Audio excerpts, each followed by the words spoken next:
Morning business బ్రేక్ఫాస్ట్లోకి స్వాగతం. Asian markets ఈ ఉదయం పాజిటివ్గా ట్రేడ్ అవుతున్నాయి, లాభాలు ట్రేడ్ అవుతున్నాయి. Last night American markets federal reserve comments తర్వాత లాభాలతో ముగిశాయి. వడ్డీ రేట్లు పెంచేందుకు తొందర ఏమీ లేదు, ఇప్పట్లో వడ్డీ రేట్లు పెంచబోవడం లేదంటూ ఫెడరల్ రిజర్వ్ కామెంట్ చేసింది. దీన్ని స్టాక్ మార్కెట్స్ పాజిటివ్గా తీసుకున్నాయి అండ్ యూఎస్ మార్కెట్స్ పాజిటివ్గా క్లోజ్ అయ్యాయి. అలాగే ఏషియన్ మార్కెట్స్లో కూడా ఈ ఉదయం పాజిటివ్ ట్రేడింగ్ సెషన్ కనిపిస్తుంది. SGX నిఫ్టీ 7809 దగ్గర ట్రేడ్ అవుతుంది 36 పాయింట్ల లాభంతో. సో మార్కెట్ విశేషాల్లోకి వెళ్ళబోయే ముందు ఒకసారి మన రాష్ట్రంలో ఉన్న ప్రస్తుతం వివాదాస్పదంగా ఉన్న సిమెంట్ ధర విషయానికి వస్తే, సిమెంట్ తయారీదారులందరూ కూడబలుకొని ఏకంగా ధర పెంచి తమపై పెనుభారం మోపారంటూ బిల్డర్స్ చేస్తున్న ఆరోపణలపై సిమెంట్ కంపెనీల ప్రతినిధులు నిన్న తొలిసారిగా పెదవి విప్పారు. సో సిమెంట్ ధర విషయంలో బిల్డర్లు చేస్తున్నంత అసత్య ప్రచారం అంటూ అన్ని రకాల ఖర్చులు పెరిగిపోయిన నేపథ్యంలో సిమెంట్ ఉత్పత్తి వ్యయం పెరిగిపోయిందని, ఈ పరిస్థితుల్లో సిమెంట్ ధరను తాము తగ్గించలేమని చెప్తున్నారు సిమెంట్ తయారీదారుల తరఫున. నిన్న my home industries executive director S Sambasivarao, Sagar cements joint MD doctor S Anand Reddy, India cements senior vice president K Sai Prakash, Penna cements director RP Singh, వీళ్ళందరూ ఇన్ఫ్యాక్ట్ మనకు అసలు ఎవరు ముఖాలు కూడా గుర్తుపట్టలేమండి, ఎప్పుడు చూడని కూడా చూడలేదు, అంతా అజ్ఞాతవాసంలో ఉంటారు. వీళ్ళు ఏం చేస్తున్నారన్నది చాలా నిగూఢంగా ఉంటుంది. సిమెంట్ కంపెనీల వ్యవహారం అంతా కూడా ఈ దేశంలో ఎవరైనా ఒక అతిపెద్ద సంఘటిత శక్తి ఉందంటే అది సిమెంట్ కంపెనీల సంస్థలదే అని మనం ఒప్పుకోక తప్పదు. అలాగే పరాశక్తి సిమెంట్ ED యశ్వంత్ కృష్ణ, భవ్య సిమెంట్స్ ED వి ఆనంద ప్రసాద్, వీరందరూ నిన్న విలేకరుల సమావేశంలో చాలా రోజుల తర్వాత వీళ్ళని ఫస్ట్ టైం ఓహో వీళ్ళు ఇలా ఉంటారా అన్న స్పష్టత కూడా మనకు రావడం జరిగింది. సో సిమెంట్ ధరలు తగ్గించేది లేదు అంటూ చెప్తున్నారు. నిన్నటి ప్రెస్ కాన్ఫరెన్స్లో సాగర్ సిమెంట్స్ MD ఏమంటున్నారో ఒకసారి చూద్దాం. గత 3 ఏళ్లుగా సిమెంట్ కంపెనీలు అందరూ కూడా నష్టాల్లో ఉండడం జరిగింది. అది మేము స్టేట్ గవర్నమెంట్ వాళ్ళకు కూడా వివరించాము. అండ్ పోయిన సంవత్సరం మా నష్టాలని నోటీస్ చేసి స్టేట్ గవర్నమెంట్ వాళ్ళు కూడా ఒక పవర్ బిల్లు, సేల్స్ ట్యాక్స్ కట్టలేని పరిస్థితిలో స్టేట్ గవర్నమెంట్ ముందుకు వచ్చి మాకు ఒక 1 ఇయర్లో పే చేయడానికి అవకాశం, ఇన్స్టాల్మెంట్స్లో అవకాశం కల్పించారు. దానికి తగ్గట్టు అంటే అది ఫ్రీగా కూడా కాదు, అది 15% ఇంట్రెస్ట్లో తీసుకొని కట్టామన్నమాట. ఆ విధంగా అంటే మీరు అర్థం చేసుకోండి సిమెంట్ ఇండస్ట్రీస్ ఏ విధంగా ఉంది అనేసి. అంటే పరిస్థితి బాగా క్షీణించింది, కంపెనీలు సిక్ అయ్యాయి, కొన్ని కంపెనీలు క్లోజ్ అయిపోయాయి. సో వీటన్నిటి గవర్నమెంట్ దృష్టికి కూడా తీసుకెళ్ళాము. ఈ ప్రైస్ కరెక్షన్ అనేది డిమాండ్ సప్లై పక్కన ఉన్న ప్రభుత్వ స్టేట్స్లో క్రీడాయి చర్చలు అనేది మేము ఇంత మటుకి అఫీషియల్గా ఇప్పుడు జరగలేదు. But we have invited them and we had discussion. వారికి కూడా మేము ఎక్స్ప్లెయిన్ చేయడం జరిగింది. కాస్ట్ ఎలా ఉందనేది మేము ఎక్స్ప్లెయిన్ చేశాము. మీకు ముందుగా ఎక్స్ప్లెయిన్ చేసినట్టు 80% of cost are not in our hands. అంటే ఫ్యూచర్లో పెరగటానికి depends upon the energy cost అండి, కోల్ కాస్ట్, డీజిల్ ప్రైజెస్. మీకు తెలిసిన దీంట్లో డీజిల్ ప్రైజెస్ ప్రతి నెల ఒక 50 పైసలు పెంచడం జరుగుతుంది. సో ఆ కాస్ట్లన్నీ మనం కూడా ట్రాన్స్ఫర్ చేయండి, మేము కూడా సిక్ అయిపోతాం. మేము సిక్ అయ్యి 4-5 కంపెనీలు క్లోజ్ అయినప్పుడు, ఒక 2-3 కంపెనీలు ఉన్నప్పుడు డెఫినెట్గా డిమాండ్ ఎక్కువగా ఉండి సప్లై తక్కువ ఉంటే డెఫినెట్గా ఇంకా ప్రైజెస్ పెరిగే అవకాశం ఉంటుంది. సో ఇదేంటంటే ఇండస్ట్రీ అనేది సర్వైవ్ కావాలి. మా మీద దాదాపు 4 లక్షల మంది సర్వైవ్ ఉన్నారు. సో డీజిల్ ధరలు నెలకు ₹1 పెరుగుతున్నాయి కాబట్టి తాము ఒకసారి బస్తాకు ₹100 ఛార్జ్ చేస్తామంటూ సిమెంట్ కంపెనీల ప్రతినిధులు చెప్తున్నారు.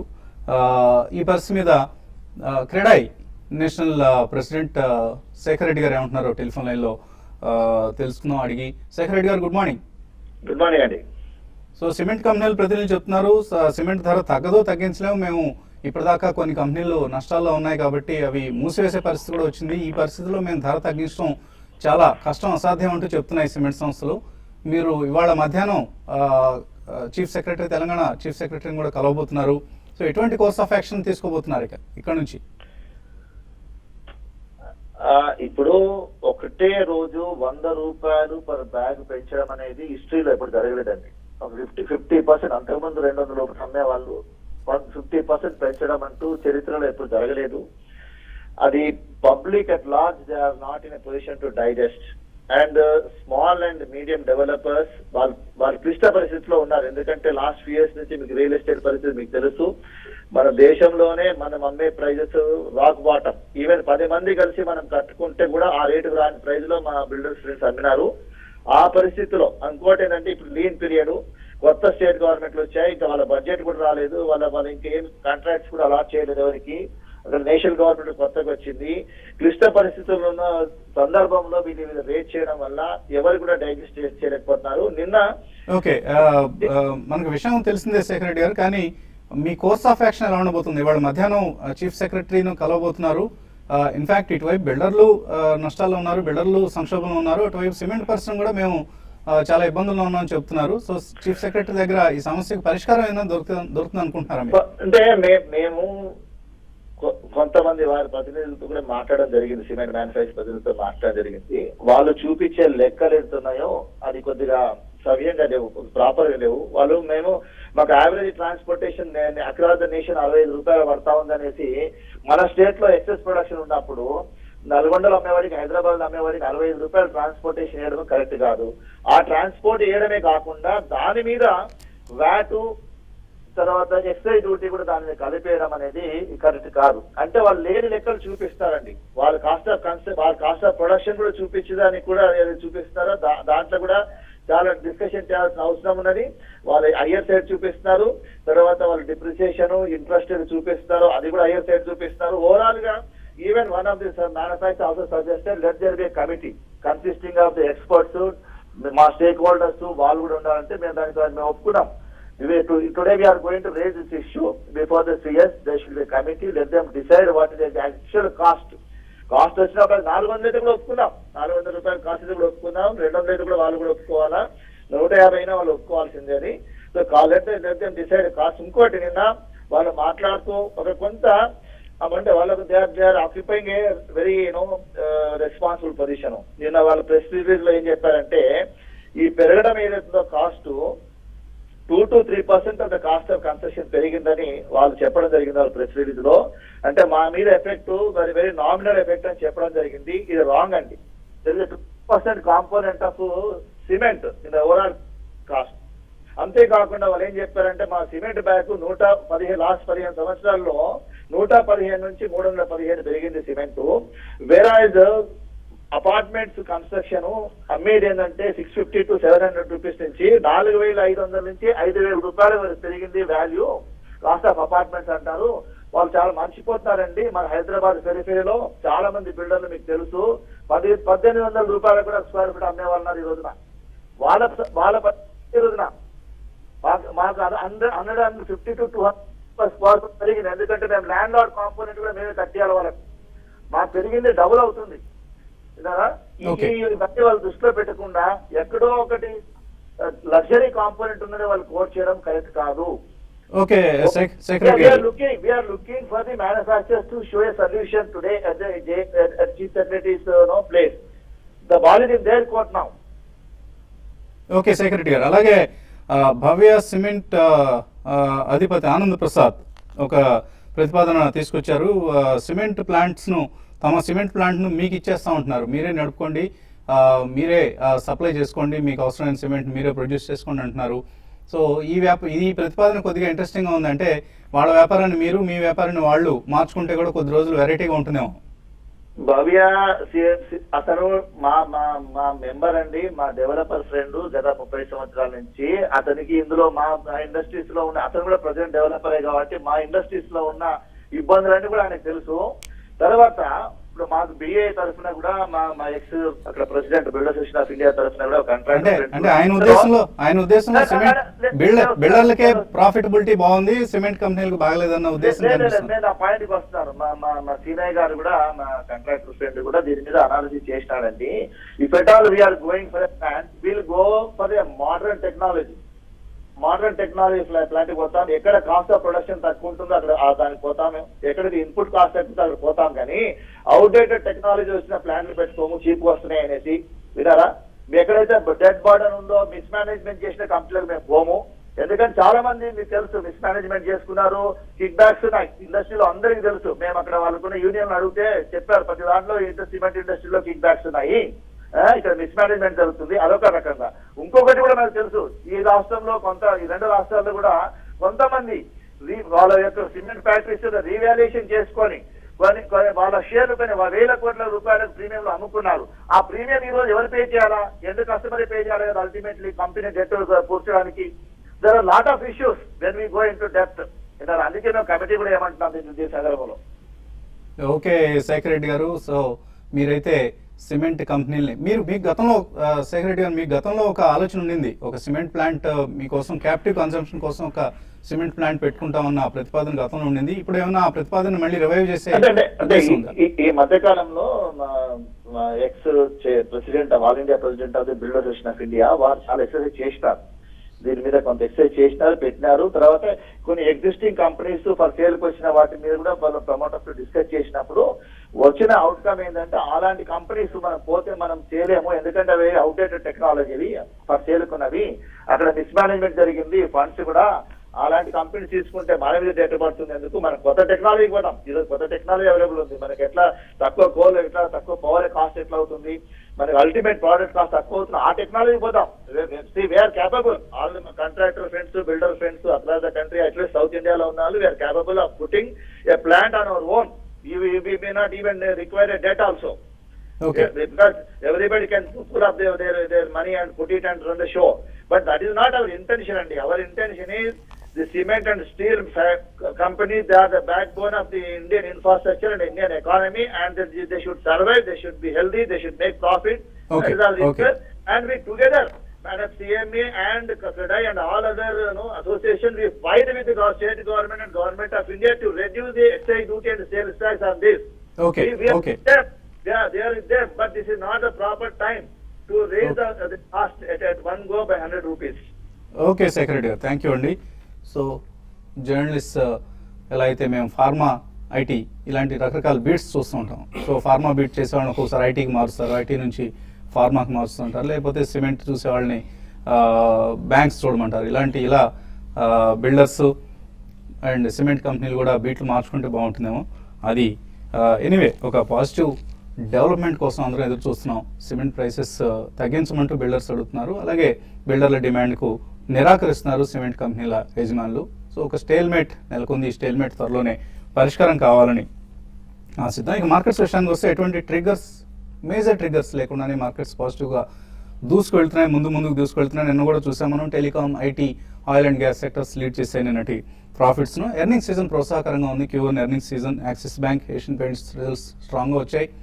సిఎట్ ఆఫ్ కోర్స్ డిసప్పాయింట్ చేసింది.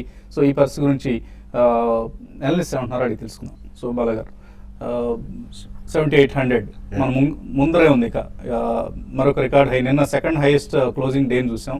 ఇవాళ కూడా మార్కెట్స్ పాజిటివ్ ఓపెన్ కాబోతున్నాయి. అండ్ ఇంకా పాజిటివ్నెస్ కొనసాగుతుంది అనుకుంటున్నారా? సెంటిమెంట్ ఇంకా ఇంప్రూవ్ అవుతుంది అనుకుంటున్నారా? ఓ యా, డెఫినెట్లీ అండి. మనం లాస్ట్ వీక్ బిగినింగ్ నుంచి కూడా మనం పదే చెప్తూనే ఉన్నాం everyday. I think because market is showing extremely positive trend and very strong trend. And ఎందుకంటే మనకి ఇప్పటిదాకా వెలువడిన results majority almost 90% of the results were very good అండి. Compare to year on year అని కాదు, ఈవెన్ క్వార్టర్ ఆన్ క్వార్టర్ కూడా. ఇప్పుడు మనకి ఆటోమొబైల్ సేల్స్ కూడా వస్తే డెఫినెట్లీ మనకి సిఎం ఫిగర్స్ మనం చూసాం. జూన్ దాకా they were really positive, over month of May and June positive ఉన్నాయి. సో ఇప్పుడు మనకి మాన్సూన్ కూడా కొద్దిగా ఇంప్రూవ్ అయింది కంపేర్ టు లాస్ట్ వీక్, కాబట్టి I think that will add as a trigger అండి. So results are number 1. తిరిగి మళ్ళీ మిడ్ క్యాప్స్, స్మాల్ క్యాప్స్ లో యాక్షన్ పెరుగుతుంది. డెఫినెట్లీ లాస్ట్ 2-3 డేస్ నుంచి జరుగుతుందండి. Majority of the mid and small caps are participating. And గతంలో ఉన్న లాసెస్ అన్ని పోల్చుకుని definitely they all come to almost life time highs. All mid and small cap stocks have come to life time highs. So ఈ context లో I think major results కూడా అన్ని బాగానే ఉన్నాయి కాబట్టి ఎక్స్టర్నల్ క్యూస్ ఏది నెగిటివ్ గా మనకి లేవు. అండ్ నిన్న ఫెడ్ వాళ్ళు కూడా definitely they said they will postpone the interest rate hike for few more days. Last time వాళ్ళు చెప్పినట్టు కూడా జనవరి 2015 నుంచి బిగిన్ అవుతాయి మావి అని చెప్పారు. ప్రాబ్లీ కొంతమంది ఎక్స్పర్ట్స్ ప్రయర్ టు దట్ కొద్దిగా ఇంట్రెస్ట్ రేట్ హైక్ ఉంటుందేమో అని భయపడుతున్నారు, కానీ అదర్వైజ్ ఎక్స్టర్నల్ క్యూస్ కూడా నథింగ్ ఈజ్ నెగిటివ్ అండి. Ukraine problem is, I think, again localized because OPEC production has only gone down by 2.5%. So it's not a major issue. So ఇవన్నీ మనం పరిగణనలోకి తీసుకుంటే I think market should be extremely strong అండి. Even post results కూడా minor corrections will always be there. అంటే trading profits book చేసే వాళ్ళు ఉంటారు, పొజిషన్ ట్రేడర్స్ వాళ్ళు. But I think anywhere between August to September నెలలో కొద్దిగా ఇంట్రెస్ట్ రేట్ రిడక్షన్ ఏదైనా మనం వస్తుందన్న సూచన గట్టిగా బలపడితే I think definitely market will be on fire again అండి. స్వల్పంగా కొంచెం రియాక్షన్ వచ్చినా కానీ I think the market should easily cross 8,000 and go beyond 8,200 in the next 1 or 2 months అనే చెప్పొచ్చండి. సో 8,000 క్రాస్ చేస్తుంటున్నారు బాలా గారు. అండ్ బ్యాంక్ నిఫ్టీ ఇంకా పార్టిసిపేట్ చేయట్లేదు. బ్యాంక్ నిఫ్టీ కూడా పార్టిసిపేట్ చేస్తే 8,000 క్రాస్ చేయడం ఇటే సాధ్యపడుతుంది. సో ట్రేడర్స్కి ఎటువంటి సలహా ఇస్తున్నారు? ట్రేడింగ్ పరంగా చెప్పాలంటే లాస్ట్ 2 days లో మార్కెట్ పెరిగినా కూడా అయితే మిడ్ క్యాప్ ఇండెక్స్ నిన్నగానే చూస్తే మిడ్ క్యాప్ ఇండెక్స్ ఫ్లాట్ గా క్లోజ్ అయింది. ఈవెన్ స్మాల్ క్యాప్ ఇండెక్స్ కూడా ఫ్లాట్ గా క్లోజ్ అయింది. ఒక దశలో ఈవెన్ మైనస్ కూడా వెళ్ళడం చూసాము. కాబట్టి ఏంటంటే లాస్ట్ 2 రోజులు ఏంటంటే ఇండెక్స్ పెరిగినా కూడా హైయర్ లెవెల్లో న్యూ హైస్కి వస్తుంది అనే ఒక కాషియస్ ట్రెండ్తో ప్రాఫిట్ బుకింగ్ అనేది హైయర్ లెవెల్స్ నుంచి చూస్తున్నాము. అయితే అరౌండ్ 7,800 అనేది రీసెంట్ హైస్ మనకి ఇంటర్డే హై కాబట్టి నిఫ్టీ దాన్ని క్రాస్ కాగాలి కొన్ని రోజులు ఆగితే మాత్రం అప్పుడు మళ్ళీ మిడ్ క్యాప్ ఇండెక్స్ కూడా పెరుగుతుంది. అయితే బ్యాంక్ నిఫ్టీ చూస్తే లాస్ట్ ఒక 1 week గా మార్కెట్ని కొంచెం అప్ ట్రెండ్ తీసుకొచ్చింది బ్యాంక్ నిఫ్టీ అని చెప్పొచ్చు. అయితే లాస్ట్ 2 రోజులుగా బ్యాంక్ నిఫ్టీలో ఒక కరెక్షన్ చూసాము. నిన్న కూడా హై నుంచి కరెక్ట్ అయింది, మొన్న కూడా హై నుంచి కరెక్ట్ అయింది. అది కొంత ఓవర్ బాట్లో ఉంది కాబట్టి ఆ విధంగా మనకి కరెక్షన్ ఎక్స్పెక్ట్ చేయొచ్చు. దాదాపు index based counter axis bank కానీ ఐసిఐసిఐ బ్యాంక్ కానీ ఇవన్నీ కూడా 52 week హైక్ క్రాస్ అయిపోయినాయి. ఈవెన్ ఎస్బీఐ అయితే మాత్రం ఇంకా 150 రూపీసే 50 week హైక్ దూరం ఉంది. కాబట్టి నా ఉద్దేశం ప్రకారం బ్యాంక్ నిఫ్టీ కూడా పార్టిసిపేట్ చేసే అవకాశం ఉంది. ఇండెక్స్ పరంగా చెప్పాలంటే towards 8,000 next 1 month or 1.5 month పెరగచ్చు. అయితే ఈ సిరీస్లో పెరుగుతున్నది మాత్రం చెప్పలేం. బట్ గ్లోబల్ క్యూస్ చాలా స్ట్రాంగ్ ఉండడం వల్ల లేదంటే లాస్ట్ 2 days మన మార్కెట్ రియాక్ట్ అయింది. ఓవరాల్గా లాంగ్ పొజిషన్ సైజ్ చేయమంటాను. అయితే నిన్న చూసాము high beta stocks, infra stocks, తర్వాత క్యాపిటల్ గుడ్ స్టాక్స్లో బాగా కరెక్షన్ చూసాము. హైయర్ లెవెల్ నుంచి బాగా కరెక్ట్ అయింది. అయితే ఈ రోజు ఎలాంటి లాంటి స్టాక్ కొంచెం సస్టైన్ కాగలిగితే నిఫ్టీకి మనకి ఆగడానికి అవకాశం ఉంది. లేదంటే 7,800లో రియాక్షన్ వచ్చి మళ్ళీ మార్కెట్ కొంత కింద కావడానికి అవకాశం ఉంటుంది. అయితే ఓవరాల్ ట్రెండ్ పరంగా స్ట్రాంగ్ ఉంది. కానీ ట్రేడర్స్ మాత్రం కొంచెం లాంగ్ పొజిషన్ తీసుకునే వాళ్ళు మాత్రం ఇంటర్డే, మరి ముఖ్యంగా ఇంటర్డే వాళ్ళు మాత్రం కొంచెం జాగ్రత్తగా ఉండమని చెప్తానండి. సో కొంత బ్రాడర్ పార్టిసిపేషన్ ఇంకా కనపడలేదు. నిన్న మనం చూసాం oil and gas stocks, Reliance participate చేసింది. మేబీ ఓఎన్జీసీ లాంటి స్టాక్స్ కూడా పార్టిసిపేట్ చేయాల్సింది. అండ్ క్యాపిటల్ గూడ్స్, బ్యాంక్స్ ఇవి పుంజుకుంటేనే, వీటిలో యాక్టివ్ పార్టిసిపేషన్ ఉంటేనే మార్కెట్స్ హైయర్ లెవెల్స్ను ఈజీగా సునాయాసంగా క్రాస్ చేయగలుగుతాయి. కాలర్స్ లైన్ ఉన్నారు. వరంగల్ నుంచి శోభన్. హలో హలో, అడగండి Shobhan. Sir JP power plus BGR Finolex cable sir. Finolex cables, JP power and BGR energy ఇవన్నీ ఉన్నాయా పొజిషన్స్ మీకు? ఇవన్నీ తీసుకున్నాం సార్. ఇవి హోల్డ్ చేస్తా ఒక 3 months వరకు. సో 3 months వరకు హోల్డ్ చేయొచ్చా? ఎటువంటి పొటెన్షియల్ కనిపిస్తుంది? I think 3 months ante quarterly results వెలువడతాయండి. Finolex cables and BGR energy definitely I think you should retain. JP power మాత్రం స్పర్ట్లో అమ్మాలండి. ఎంతైనా కానీ pure energy generating companies are more a trading bet than a investment bet. But Finolex cables and BGR energy is balance of equipment అండి. Complete electrical ఇండస్ట్రీకి సంబంధించి EPC contracts లో balance of equipments వాళ్ళు చేస్తారు. And Finolex cables recently last 1 year లో complete expansion అయింది. So majority of the results last quarter కూడా they were extremely strong results. So cable companies are doing extremely well and BGR should be in the portfolio. But JP energy మాత్రం I think you should sell on rise. తర్వాత caller Warangal నుంచి Satish. Hello అడగండి Satish. Hello sir, LIC అన్నారు 320లో by చేశానండి నేను. Okay sir, hold చేయమంటారా? Infrastructure సెక్టర్లో ఏదైనా చేంజ్ చేయమంటారా? లాంగ్ టర్మ్ నుంచి నేను పెట్టానండి. ఎల్ఐసి హోల్డ్ చేయొచ్చా, షిఫ్ట్ కావాలా? అవసరం లేదండి, హోల్డ్ చేయొచ్చండి. అయితే రీసెంట్గా కొంత దీనికి నెగిటివ్ న్యూస్ రావడం చూసాము. కాబట్టి అయినా కూడా ఈ స్టాక్లో పెద్దగా మేజర్ కరెక్షన్ అంటూ మనకు రాలేదండి. 305 ఆ లెవెల్కి వచ్చి ఆగడం చూసాం. కాబట్టి పెద్దగా భయపడాల్సిన అవసరం లేదండి. డెఫినెట్గా ఈ స్టాక్ ప్యూర్ ఇన్వెస్ట్మెంట్ స్టాక్ అండి. ఈవెన్ ట్రేడింగ్ పరంగా కూడా మనం చూస్తే మంచి బోనసెస్ వస్తుంటాయి. మీరు లాంగ్ టర్మ్ ఉద్దేశం ఉంటే మీరు దీన్ని ఇంకా హోల్డ్ చేయమంటారు. బట్ షార్ట్ టర్మ్ మాత్రం అరౌండ్ 340 ఆ లెవెల్ దాకా వచ్చి స్టాక్ ఆగొచ్చు. ఓవరాల్ ట్రెండ్ పరంగా చెప్పాలంటే లాంగ్ టర్మ్ అప్ అండ్ ఉందండి. మీరు హోల్డ్ చేయమని చెప్తారండి. తర్వాత కాలర్ తాడికొండ నుంచి వెంకటేశ్వరరావు. హలో హలో హలో, అడగండి. నేను జేపీఎస్ 80 రూపీస్ లో కొన్నాను సార్. దాని పొజిషన్ చెప్తాను. 80లో కొన్నారు, ఆయన నష్టంలో ఉన్నారు. జేపీ అయితే మనం చూసామంటే 89 రూపీస్ నుంచి నాన్ స్టాప్ గా వన్ సైడ్ సెల్లింగ్ వచ్చి 62 దాకా రావడం చూసాము. అయితే మీరు ప్యూర్ షార్ట్ టర్మ్ ట్రేడర్ లాగా ఉన్నారంటే కరెంట్ అవర్స్ లో అయితే స్టాక్ కొంత ఈ సిరీస్ లో మాత్రం ఇంకా కొంత వీక్ గా ఉండే అవకాశం ఉంది. 62 అండ్ 64 దగ్గర స్టాక్ అయితే ఈ ఫాల్ అనేది ఆగొచ్చు. It the same time 68 rupees అనేది హ్యూజ్ రెసిస్టెన్స్ ఉంటుందండి. అది క్రాస్ కాగలిగితేనే నా ఉద్దేశం ప్రకారం ఫర్దర్ అప్ అండ్ ఉంటుంది. మీరు నెక్స్ట్ సిరీస్ వరకు హోల్డ్ చేయమని చెప్తారండి. నెక్స్ట్ సిరీస్ లో కొంచెం ఇప్పుడున్న కరెంట్ అవర్స్ నుంచి కూడా కొంత బౌన్స్ బ్యాక్ రావడానికి అవకాశం ఉందండి. అలీ నెల్లూరు నుంచి తర్వాత కాలర్. హలో హలో, నమస్తే సార్. నమస్తే, అడగండి. నేను నెల్లూరు నుంచి అండి. స్టాక్స్ కొనున్నాను సార్, కానీ ఇప్పుడు ఏమైనా సెల్ చేయాలా హోల్డ్ చేయాలా? కాప్స్ అండ్ కింగ్స్ తర్వాత బిజినెస్ ఏదండి? కాక్స్ అండ్ కింగ్స్, రెండోది ఏది? Talwalkars, Eros media. Talwalkars, Eros international, ఇవన్నీ హోల్డ్ చేయొచ్చా? యా, డెఫినెట్ గా హోల్డ్ చేయమని చెప్తానండి. Almost I think all the 3 are concept stocks అండి మీరు కొన్నవి. Cox and Kings is one of the strongest in inbound and outbound tours, and recently వాళ్ళు కొన్ని ప్రాపర్టీస్ ఎక్వైర్ చేసినా కూడా అన్ని కూడా I think they have set it right now. So Talwalkar is fitness equipment and fitness gymnasiums completely, not only stand alone and franchisee based కాకుండా వాళ్ళు ఇతరత్ర వేరే ప్రాపర్టీస్ లో అండ్ క్లబ్స్ లో కూడా డెవలప్ చేయడానికి they have entered into a separate agreement with a good American company. So gold gym అని it's number 1 gym అండి. వాళ్ళు కూడా దీంట్లో స్టేక్ ఎక్వైర్ చేస్తారు. మధ్యలో వార్తలు వస్తున్నాయి. So both of them are good అండి. Even Eros media has a huge library of movies. So definitely I think you should hold all the 3 stocks. Emails కూడా వచ్చాయి. పి శాస్త్రి అడుగుతున్నారు, క్యాపిటల్ ఫస్ట్ 439లో కొన్నారైనా హోల్డ్ చేస్తున్నారు, 1 year కోసం hold చేయొచ్చా? Yeah, I think you can hold, and Capital First is one of the mid-sized non-banking financial services company. And recently, quarter-on-quarter results got strong in it. So, and retail portfolio is the maximum in Capital First, so you should definitely hold Capital First. అలాగే JAC housing, DHFL results ఎలా ఉంటాయి? Q1 results ఆశాజనకంగానే ఉంటాయండి. Q1 results అంటే most of the housing finance companies are doing extremely well. మొన్న వెలువడిన వార్త, like banks also can lend over a long term basis, raising SLR CRR ki atitanga vallu lend cheyochu and bonds raise cheyochu, but it's not going to disturb any housing finance companies. GAC Housing Finance and Dewan Housing, DHFL, ivanni kuda definitely they are good companies. You should hold them. Swing trading చేస్తారట DCW, JP power, Ramakrishna గర్మేళ చేయొచ్చా? DCW and JP power రెండు కూడా అంటే మీరు stocks చిన్న stocks ఉన్నాయి, 26 రూపాయలు ఉన్నాయనే ఉద్దేశం తరిగినట్టున్నారండి. మీరు DCW కన్నా జేపీ తీసుకోవచ్చు. కరెంట్ అవర్స్ లేదంటే మీరు F&Oలో ఉన్న వాటిలో స్వింగ్ ట్రేడింగ్ అనేది చేసుకోవడం చాలా వరకు పెట్టండి.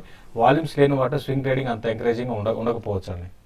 ఎన్వి చంద్రశేఖర్ అడుగుతున్నారు, 7750 నిఫ్టీ పుట్ తీస్తున్నారు, 53లో హోల్డ్ చేయొచ్చా? బయటికి రావడం మంచిదా? కానీ ఇండెక్స్ స్టాక్స్ స్ట్రాంగ్ లేకపోయినా ఇండెక్స్ చాలా స్ట్రాంగ్ ఉందండి. కాబట్టి నా ఉద్దేశం ప్రకారం మీరు చూడండి 7800 దగ్గర కొంచెం రియాక్షన్ ప్రీమియమ్స్ పెరుగుతున్నాయి, పుట్స్ తగ్గుతున్నాయి. అంటే ఒకటే మార్కెట్ కంటిన్యూగా పెరుగుతూ వస్తుంది కాబట్టి డెఫినెట్ గా పుట్టు తగ్గుతుందండి. అయితే ఈ రోజు ఒక కరెక్షన్ ఈ రోజు రేపు రావచ్చు. వచ్చినప్పుడు మీ పుట్టిని మీరు క్లోజ్ చేసుకోమని చెప్తానండి. ఓకే అండి. సో మనం బ్రేక్ లేకుండా కార్యక్రమాన్ని నిర్వహించడం జరిగింది. ఇది ఇవాల్టి బిజినెస్ బ్రేక్ఫాస్ట్ షో. మధ్యాహ్నం 1:30కు మళ్ళీ స్మార్ట్ బిజినెస్లో కలుద్దాం.